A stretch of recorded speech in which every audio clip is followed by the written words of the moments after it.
Happy Monday. Welcome into the show. You're watching Philadelphia 76ers Now by Chat Sports. Chase Senior here with you. Hope all of your weeks are off to a great start, and we have a great show on the 76ers Now lineup here today as we dive into the 76ers' biggest potential nightmare this year.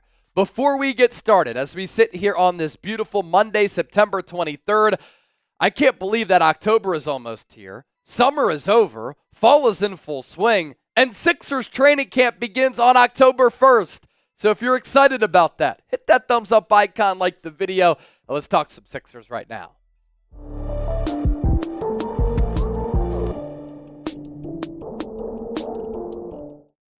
This is 76ers Now. Thanks for hanging out here with us. And as we look ahead to the Sixers' upcoming season in the 2024-2025 campaign, obviously Philadelphia has a loaded roster. They have a really good coach. I love the big three of Joel Embiid, Tyrese Maxey, and Paul George. There are not a lot of holes that I see on the Sixers roster, but with that, we have to explore some potential outcomes. And we have to explore what the 76ers' biggest nightmare could be. Now, what is the nightmare? Bleacher Report, coming up with theirs, and then Chip and I will unveil ours, that neither Paul George or Joel Embiid qualify for all NBA consideration. And the reason for that is because they would not play at least 65 games this upcoming season.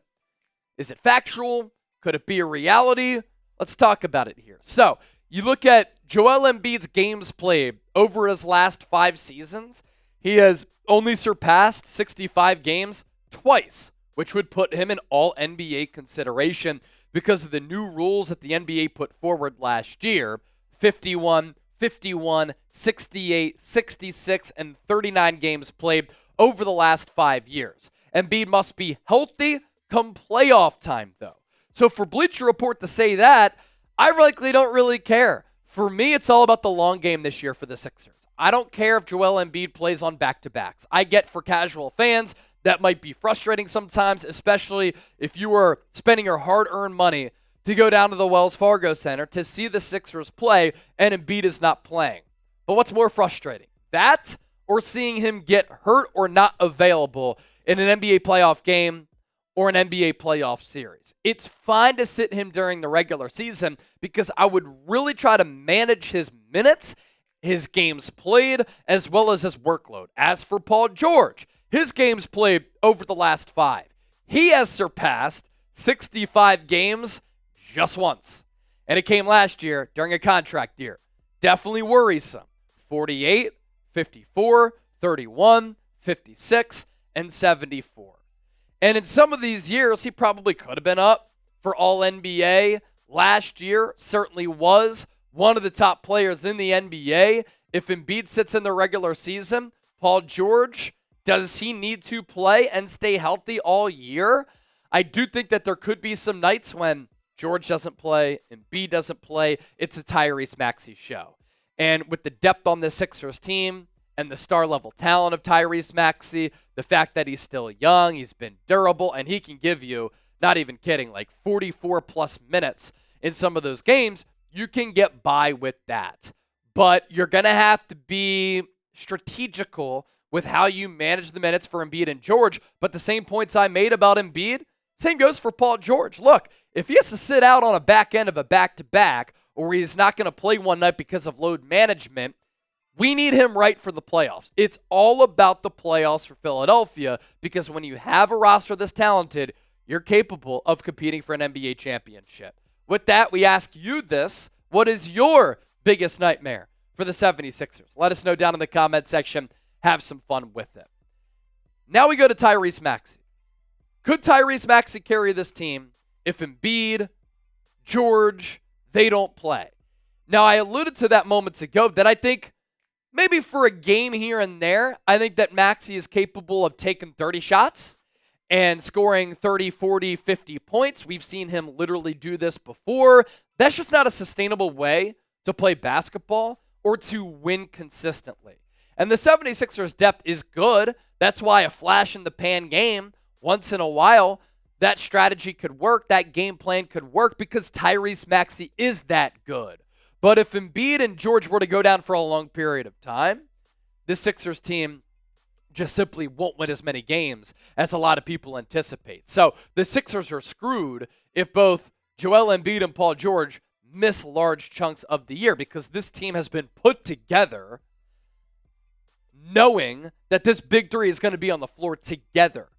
And we saw the Sixers fall in the standings last year. Now, I do think that the 76ers bench unit, their depth, the overall talent of this team is a lot better. They are also trying to get acclimated with the new head coach in Nick Nurse. And they just didn't have the star power, obviously, last year that they have this year. But if Embiid and George go down, those are two all-NBA players, right? So you're naturally just going to fall down the standings, because I also think the NBA, the Eastern Conference, Western Conference, it's as deep as ever and as competitive as ever. Now, coming up next, I'm going to give you my biggest nightmare. Chip is going to give you his biggest nightmare, so stay tuned for that.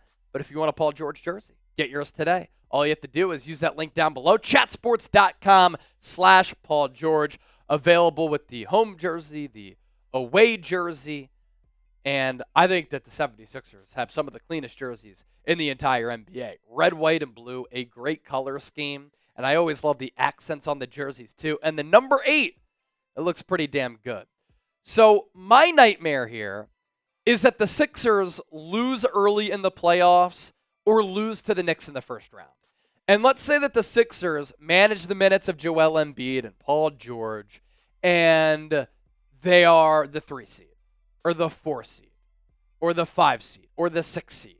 And they're caught in that 3-6 matchup, that 4-5 matchup against a really good Knicks team that beat Philadelphia last year. And, it's really difficult to win at Madison Square Garden. And you think about how that series transpired, as the Knicks had more hustle, more fight. They were better on the glass. Nobody could defend Jalen Brunson. Again, I think the Sixers team is better this year, so they're better equipped to beat a team like that. But that's kind of my nightmarish scenario, where Philadelphia has all of this talent, all of this money invested with 3 players on these massive max contracts, and they can't get out of the first round in an uber-competitive Eastern Conference. Chip, your biggest nightmare is what? Yeah, so my biggest nightmare for the Sixers this season would be if regression hits Paul George hard. They just paid him a ton of money. He's obviously an older player, dealt with some injuries, but it's not even the injury concerns for me. Could you imagine what a nightmare it would be if this becomes another Tobias Harris kind of situation? Now, I'm not saying I think this is going to happen. I think Paul George is going to be phenomenal for the 76ers. But in a nightmare season, if Paul George comes over and age starts to hit him and he's not able to do the same things that he's usually able to do on the court, get to the rim, he's not hitting threes in the same amount, maybe his defense falls off because he's getting a little bit older, you just paid him a ton of money for the next 4 seasons. And if he isn't the same player that he has been the past few years of his career, it would not be good for the Sixers team when you just committed long-term to him, Maxey, and Embiid for the next 4 to 5 years. If Paul George can't be that all-star level teammate, and all of a sudden it's like, well, now you have kind of the same team you've had the past few seasons with Embiid, Maxey, and then just a bunch of other guys that you're hoping to get something out of. I think Paul George is going to be great again, but that's just my biggest fear, is if Paul George does hit some aggression, he's not the same, and all of a sudden you're left wondering, man, why do we pay him all this money? Yeah, and there's a scenario in which that can happen, and that's part of the risk of signing Paul George, is that he is an older player. He's been a little bit injury-prone, but you also know the upside that he brings. High-level shot creation, high-level shot-making ability, the ability to come through clutch in the playoffs, even though he's had some clunkers, the high-level defense. He could do all of that. So, again, this is kind of the doomsday scenario, but life ain't all sunshine and rainbows all the time, ladies and gentlemen. We do have a new Instagram page. Be sure to give us a follow at 76ersNow IG. We put out a lot of Sixers news and content from the show on there, so give us a follow, and we appreciate it.